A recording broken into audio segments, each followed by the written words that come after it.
Сәлеметсіздер ме, құрметті оқушылар, көңіл күйлеріңіз қалай? Біздің бүгін өтетін сабағымыз аралас бөлшектерді көбейту және бөлу. Яғни қазір біз 1,4-1 және 1,5-1 аралас бөлшектерін көбейтетін боламыз. Аралас бөлшектерді көбейткендегі бірінші ереже аралас бөлшекті бұрыс бөлшекке айналдырып аламыз міндетті түрде.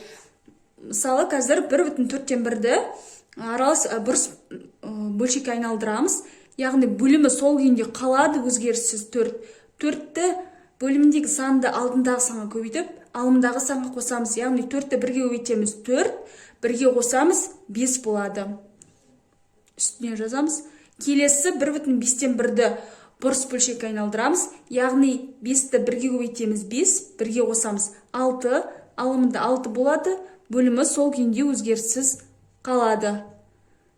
Жай бөлшектерді көбейткендегі ереже бойынша үстіндегі сандарды бөлек көбейтеміз, бөлімдегі сандарды бөлек көбейтеміз.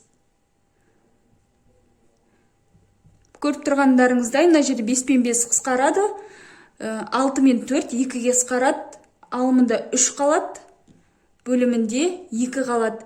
Есепті бұлай аяқтамаймыз, себебі 2-ден 3 дейтін бұрыс бөлшек. Бұрыс бөлшекті дұрыс бөлшекке, яғни аралас бөлшекке айналдырамыз. 1,2-ден 1 болады. Келесі, енді біз аралас бөлшекті жай натурал санға көбейтеміз.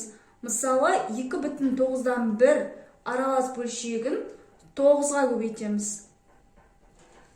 Әдеттегідей, ереже бойынша аралас бөлшекті бұрыс бөлшекке айналдырамыз.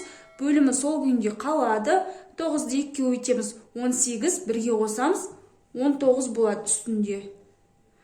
Енді көріп тұрғандарыңыздай 9-ды үстіне жазамыз. Астында 1 болады. 9-ды яғни бөлшек күйінде жазған кезде бөлшек сызып астына 1-ді жазамыз. Сол кезде бізде жай бөлшек шығады осындай. 19-ды 9-ға көбейтеміз. 9-ды 1-ге көбейтеміз. 9 мен 9 қысқарады. 19-ды 1-ге бөлгенде 19-дың өзі қалады.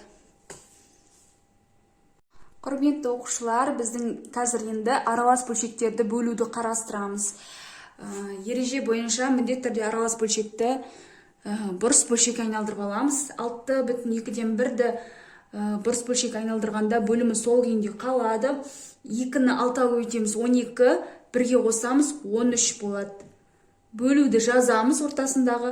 Келесі бөлшекті айналдырамыз бұрыс бөлшекке. 7-ні 1-ге көбейтеміз, 7, 6-ға қосамыз, 13 болады.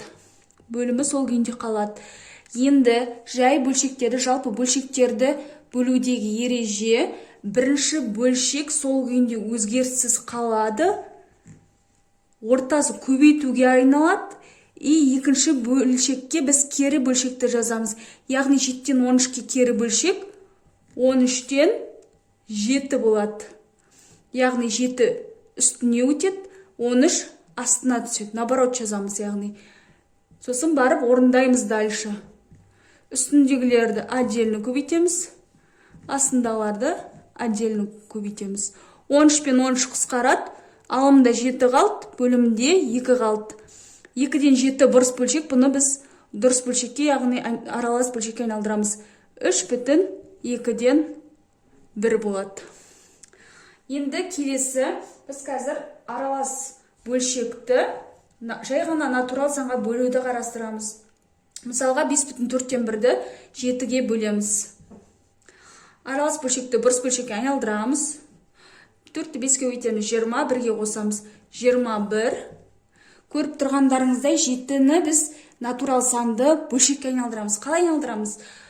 Үстіне жазамыз натурал санды, бөлшек сызамыз, астына 1-ді жазамыз.